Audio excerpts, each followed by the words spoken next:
परिचय। अरे अमित, तुम क्या कर रहे हो? कुछ भी नहीं पिताजी, मुझे आपसे कुछ पूछना है। हाँ हाँ, पूछो। पिताजी, हमारे देश की जनसंख्या वृद्धि दर क्या है? अच्छा प्रश्न है बेटा।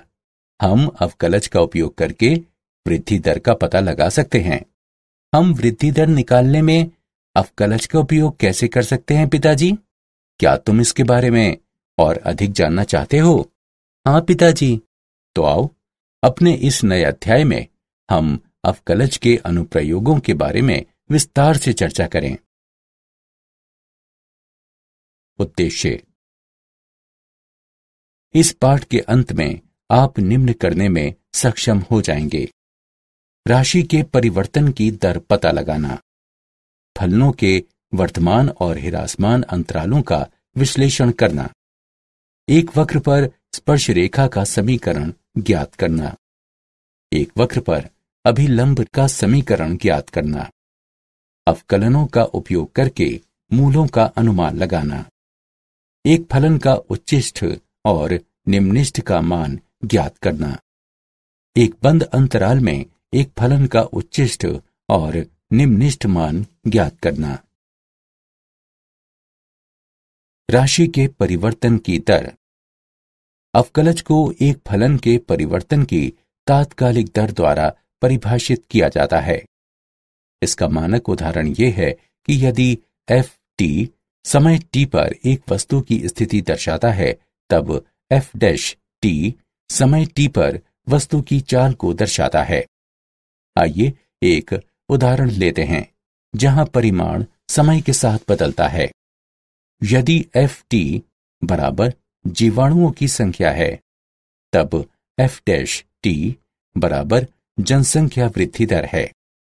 यदि एफ टी बराबर रेडियोधर्मी पदार्थों की मात्रा है, तब एफ डैश टी बराबर क्षय की दर है।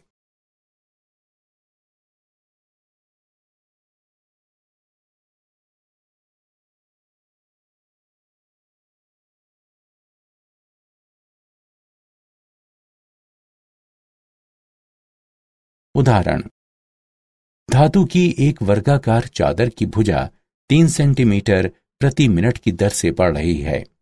यदि उसकी भुजा 10 सेंटीमीटर लंबी है, तब चादर का क्षेत्रफल किस दर से बढ़ेगा? हल: मान लीजिए कि समय t पर चादर की भुजा x है तथा a क्षेत्रफल है। तो ये दिया गया है कि dx बटा dt बराबर 3 सेंटीमीटर प्रति मिनट। इसे समीकरण 1 से चिन्हित करें तथा a बराबर x वर्ग को समीकरण 2 से चिन्हित करें। समीकरण 2 का t के सापेक्ष अवकलन करते हैं तो हमें प्राप्त होगा dA बटा dt बराबर 2x गुणा dx बटा dt। समीकरण 1 से dA बटा dt बराबर 6x। अब क्षेत्रफल के परिवर्तन की दर। यदि x बराबर 10 सेंटीमीटर है, तब x पर dA बटा dt बराबर 10 होगा, जो कि बराबर होगा 6 गुणा 10 अर्थात 60 वर्ग सेंटीमीटर प्रति मिनट के। वर्धमान और ह्रासमान फलन। एक फलन f एक खुले अंतराल I पर वर्धमान होता है यदि x2 से छोटे अंतराल x1 में कोई दो संख्याएं x1 और x2 के लिए f x1 f x2 से छोटा या बराबर है को इंगित करती हैं। एक फलन f एक खुले अंतराल I पर ह्रासमान होता है यदि x2 से छोटे अंतराल x1 में कोई दो संख्याएं x1 और x2 के लिए f x1 f x2 से बड़ा या बराबर है को इंगित करती हैं। एक फलन f एक खुले अंतराल I पर निरंतर वर्धमान होता है यदि x2 से छोटे अंतराल x1 के साथ I के अंतर्गत प्रत्येक x1 x2 के लिए हमारे पास f x1 f x2 से छोटा है, जिसका अर्थ है x के बढ़ने से fx बढ़ेगा। एक फलन f एक खुले अंतराल i पर निरंतर ह्रासमान होता है। यदि x2 से छोटे अंतराल x1 के साथ i के अंतर्गत प्रत्येक x1 x2 के लिए हमारे पास fx1 fx2 से बड़ा है, जिसका अर्थ है x के बढ़ने से fx घटेगा। फलन जो ना ही वर्तमान है और ना ही ह्रासमान है। आइए एक उदाहरण लेते हैं। नीचे दिया गया फलन है y बराबर cos x।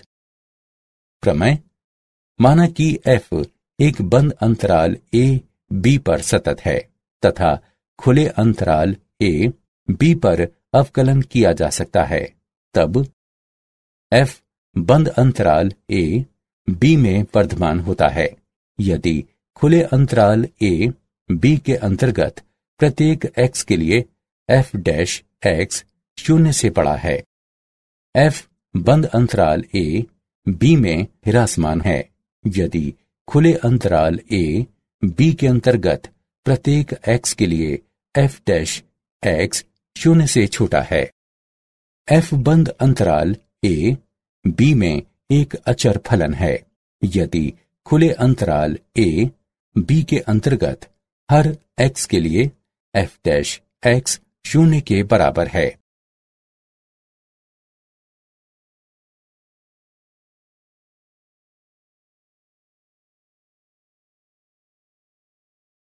उदाहरण: a का मान ज्ञात कीजिए जिसके लिए fx बराबर x वर्ग घटा 2ax जमा 6 निरंतर वर्तमान हो जब x 0 से बड़ा है।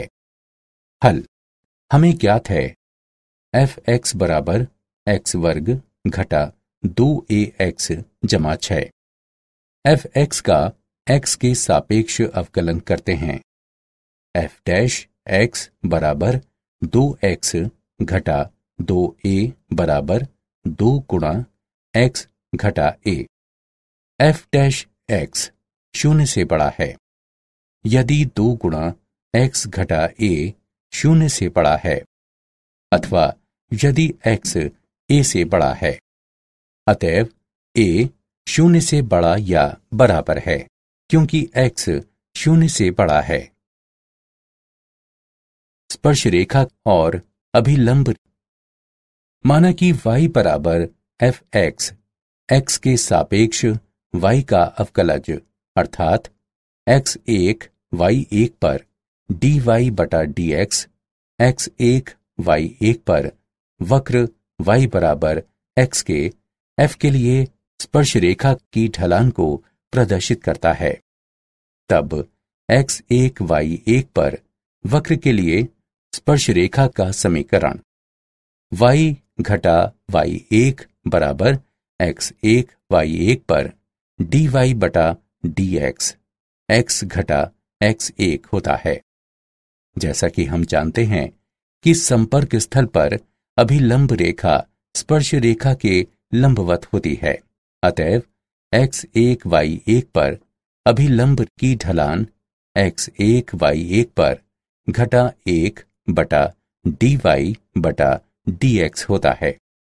x1 y1 पर वक्र y बराबर x के f के लिए अभिलंब का समीकरण y घटा y1 बराबर x1 y1 पर घटा 1 बटा dy बटा dx गुणा x घटा x1 होता है। विशेष स्थिति: यदि स्पर्श रेखा की ढाल 0 हो तब tan थीटा बराबर 0 एवं इसलिए थीटा बराबर 0, जिसका तात्पर्य है कि स्पर्श रेखा x अक्ष के समानांतर होती है। अतः बिंदु x1 y1 पर स्पर्श रेखा का समीकरण y बराबर y1 के द्वारा दिया जाता है। यदि थीटा का मान पाई बटा 2 के समतुल्य होता है तब tan थीटा का मान अनंत के समतुल्य होगा, जिसका तात्पर्य है कि स्पर्श रेखा एक्स अक्ष के लंबवत है, अर्थात y अक्ष के समानांतर है। इसलिए x1 y1 पर स्पर्श रेखा का समीकरण x बराबर x1 द्वारा दिया जाता है। उदाहरण, वक्र के लिए स्पर्श रेखा और अभिलंब की ढलान ज्ञात कीजिए। 1/2 पर वर्गमूल x जमा वर्गमूल y बराबर 1। हल, वक्र का समीकरण वर्गमूल x जमा वर्गमूल y बराबर 1 है। इसे समीकरण 1 से चिह्नित करें।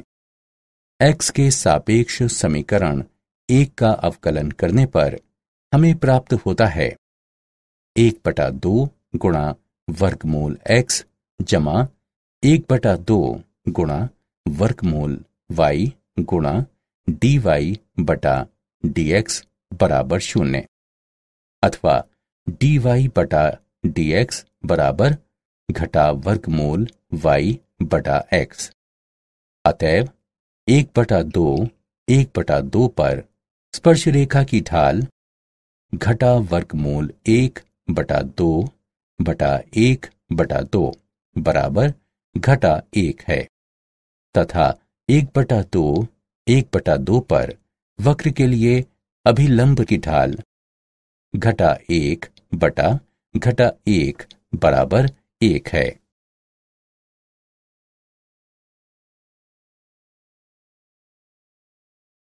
सन्निकटन। x के सापेक्ष fx का अवकलज इस प्रकार परिभाषित किया जाता है। f डैश x लगभग fx जमा डेल्टा x घटा fx बटे डेल्टा x के बराबर है। ये इंगित करता है कि fx जमा डेल्टा x बराबर fx जमा डेल्टा x गुणा f डैश x, जो fx जमा डेल्टा x का सन्निकट मान कहलाता है।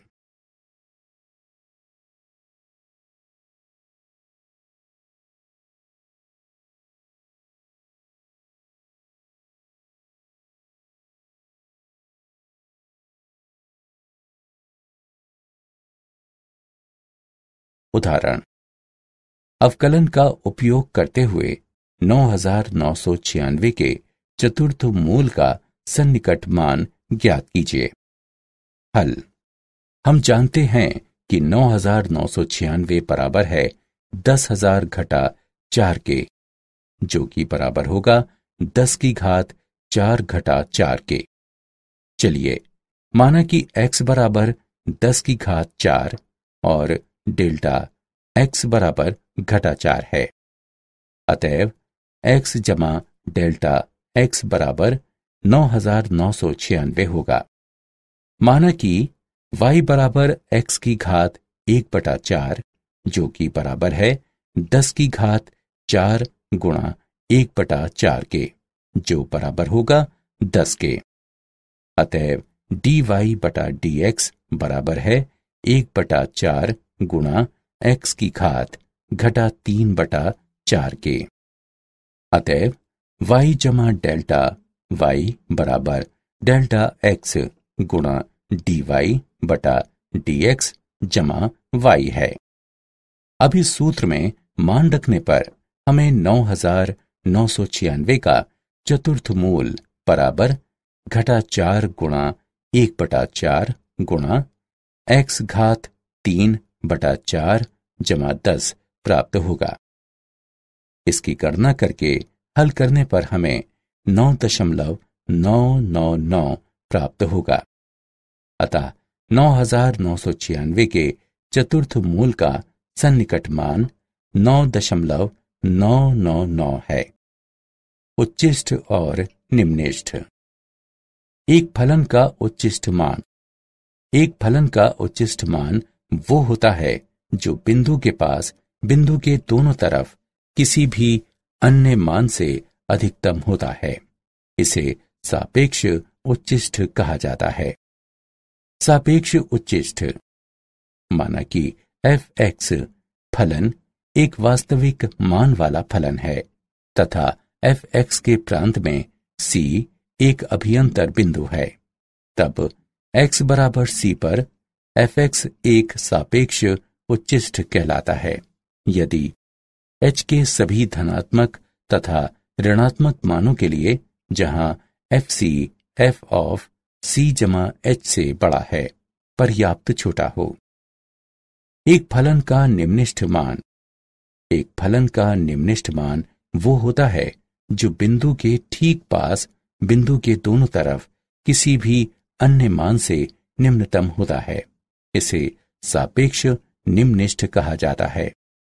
सापेक्ष निम्निष्ठ माना कि f(x) फलन एक वास्तविक मान वाला फलन है तथा f(x) के प्रांत में c एक अभियंतर बिंदु है, तब x बराबर d पर f(x) एक सापेक्ष निम्निष्ठ कहलाता है।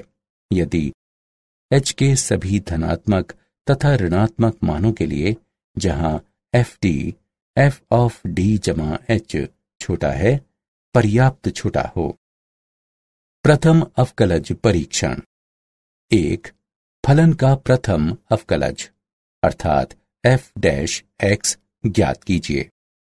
2.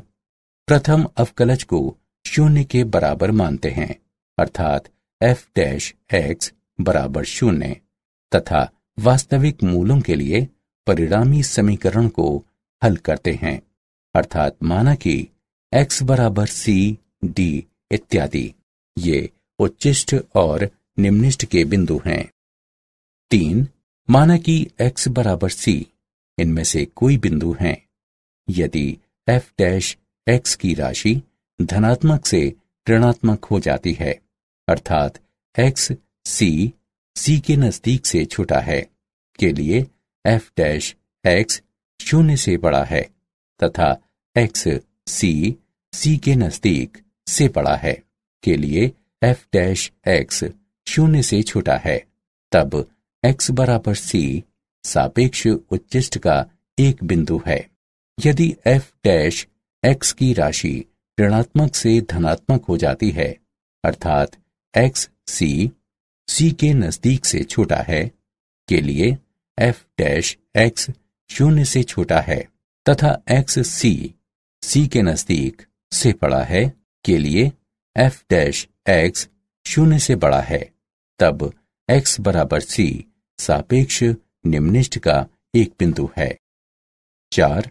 यदि f(x) की राशि नहीं बदलती है तब c न तो सापेक्ष उच्चिष्ट का कोई बिंदु है और न ही सापेक्ष निम्निष्ठ का कोई बिंदु है। इस तरह का बिंदु नति परिवर्तन बिंदु कहलाता है।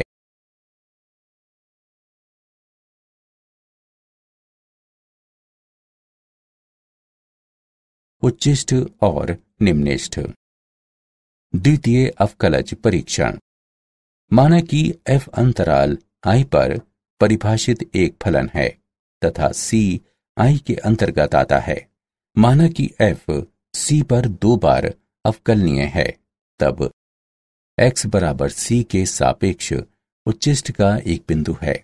यदि f(c) बराबर 0 तथा f"c 0 से छोटा है, fc का मान f के सापेक्ष उच्चिष्ट मान होता है। x बराबर c सापेक्ष निम्निष्ठ का एक बिंदु है। यदि f(c) बराबर 0 हो तथा f"c 0 से बड़ा हो, fc का मान f का सापेक्ष निम्निष्ठ मान होता है। परीक्षण विफल हो जाता है यदि f(c) बराबर 0 है तथा f"c बराबर 0 है। इस स्थिति में हम प्रथम अवकलज परीक्षण का उपयोग करके ज्ञात करते हैं कि c एक सापेक्ष उच्चिष्ट, सापेक्ष निम्निष्ठ अथवा नति परिवर्तन का बिंदु है।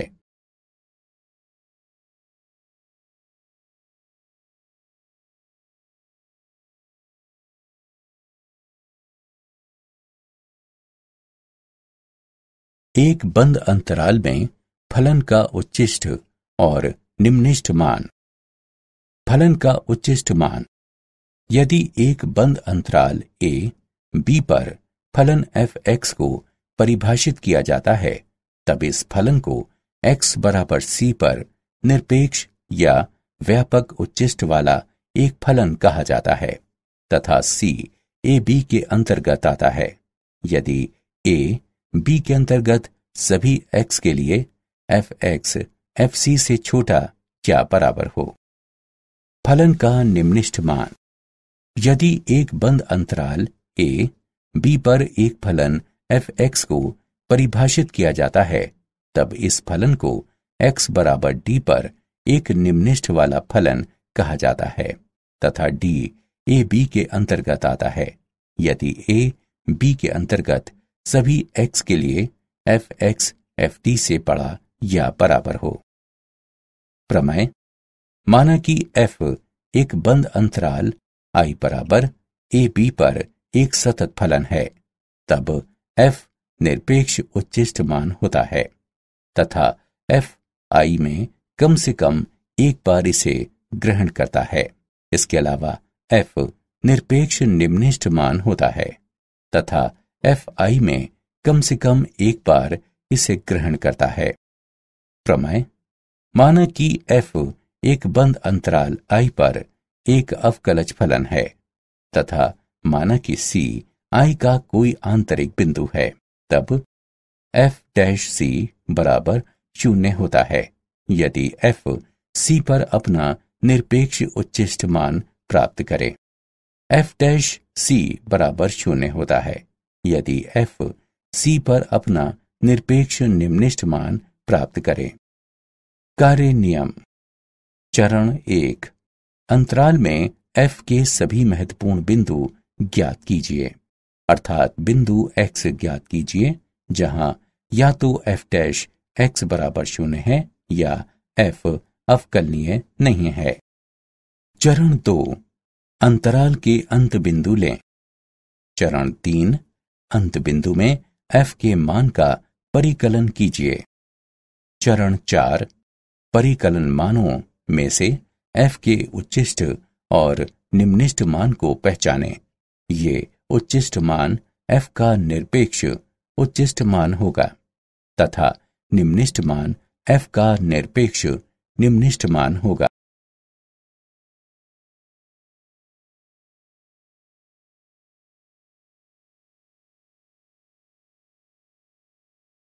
उदाहरण।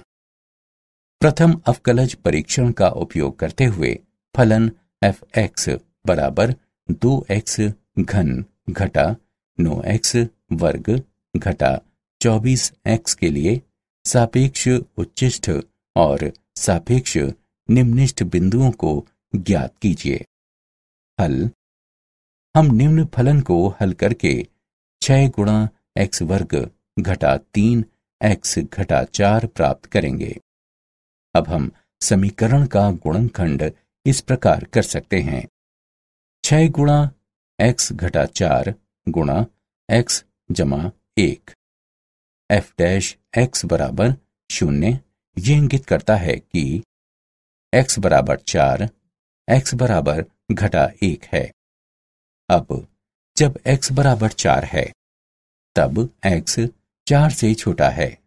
ये इंगित करता है कि f' 0 से छोटा है। x 4 से बड़ा है। ये इंगित करता है कि f' 0 से बड़ा है। अतएव x बराबर 4 पर f(x) सापेक्ष निम्निष्ठ है। जब x बराबर घटा 1 है, तब x घटा 1 से छोटा है। ये इंगित करता है कि f' 0 से बड़ा है। x घटा 1 से बड़ा है। ये इंगित करता है कि f' 0 से छोटा है। अतएव x बराबर घटा 1 पर f(x) सापेक्ष उच्चिष्ट है।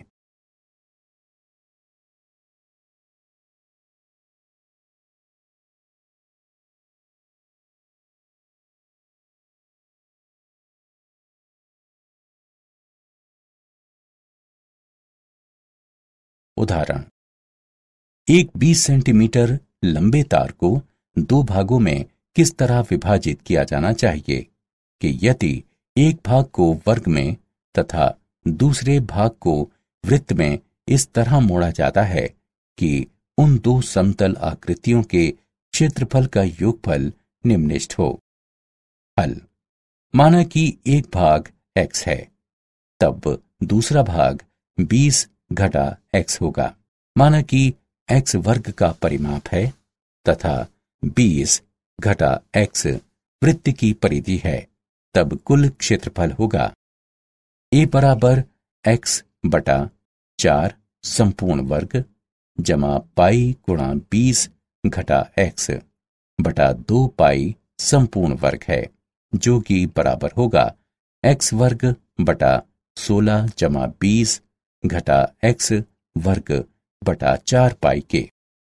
अतएव dA बटा dx बराबर x बटा 8 घटा 20 घटा x बटा 2 पाई। चरम मानों के लिए dA बटा dx बराबर 0। ये इंगित करता है कि x बटा 8 घटा 20 घटा x बटा 2 पाई बराबर 0 है। ये इंगित करता है कि पाई गुणा x घटा 80 जमा 4x बराबर 0। ये इंगित करता है कि x बराबर 80 बटा पाई जमा 4। इसके अलावा d2a बटा dx वर्ग बराबर 1 बटा 8 जमा 1 बटा 2 पाई 0 से बड़ा है। इस प्रकार दो समतल आकृतियों का क्षेत्रफल निम्नलिखित होगा जब x बराबर 80 बटा पाई जमा 4 हो। एक वर्ग बनाने वाले भाग की लंबाई 80 बटा पाई जमा 4 है, तब दूसरे भाग की लंबाई होगी 20 घटा 80 बटा पाई जमा 4, जो कि बराबर है 20 पाई बटा पाई जमा 4 के। इस प्रकार भागों की लंबाई होनी चाहिए 80 बटा पाई जमा 4 सेंटीमीटर और 20 पाई बटा पाई जमा 4 सेंटीमीटर।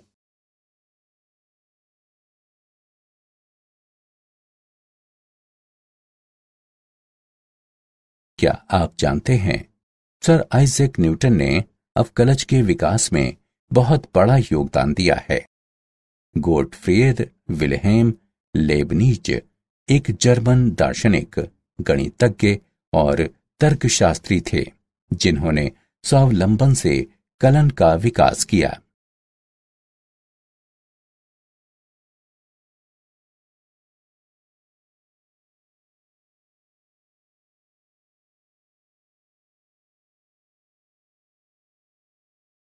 सारांश। आइए हमने जो कुछ सीखा है उसे संक्षेप में दोहराएं।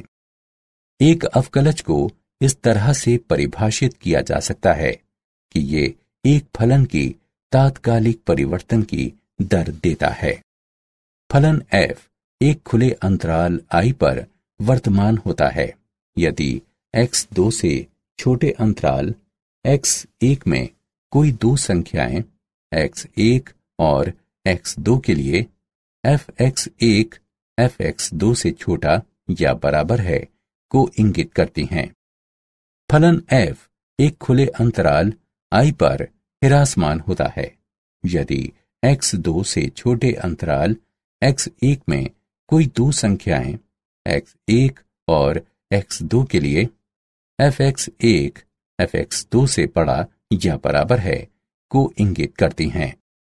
खुले अंतराल i पर एक फलन f निरंतर वर्धमान होता है यदि x2 से छोटे अंतराल x1 के साथ i के अंतर्गत प्रत्येक x1 x2 के लिए हमारे पास fx1 fx2 से छोटा हो। इसका तात्पर्य यह है कि यदि x बढ़ता है तब fx बढ़ेगा। खुले अंतराल i पर एक फलन f निरंतर हिरासमान होता है यदि x2 से छोटे अंतराल x1 के साथ I के अंतर्गत प्रत्येक x1 x2 के लिए हमारे पास fx1 fx2 से बड़ा हो। इसका तात्पर्य यह है कि यदि x बढ़ता है तब fx घटेगा। बिंदु x1 y1 पर वक्र y बराबर fx के लिए स्पर्श रेखा का समीकरण है। y घटा y1 बराबर बिंदु x1 y1 पर dy बटा dx गुणा x घटा x1।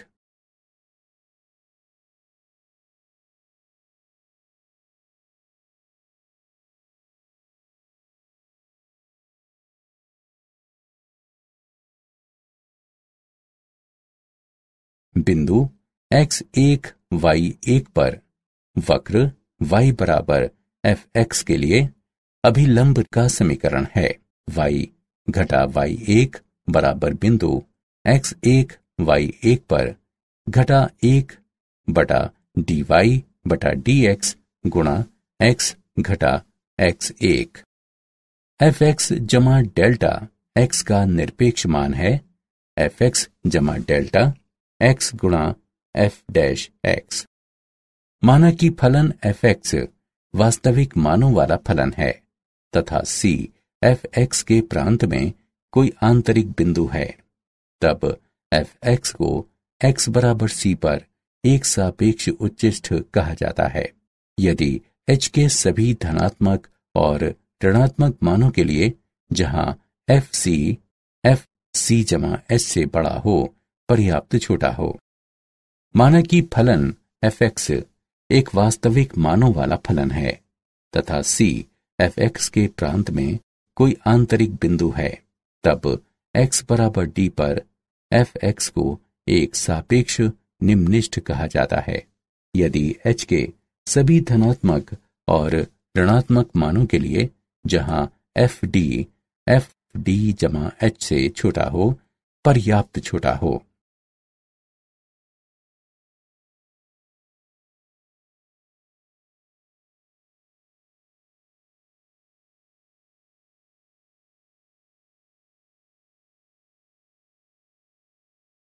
यदि fx एक बंद अंतराल a b पर परिभाषित कोई फलन है, तब x बराबर c पर इस फलन को निरपेक्ष उच्चिष्ठ कहा जाता है तथा c a b के अंतर्गत आता है।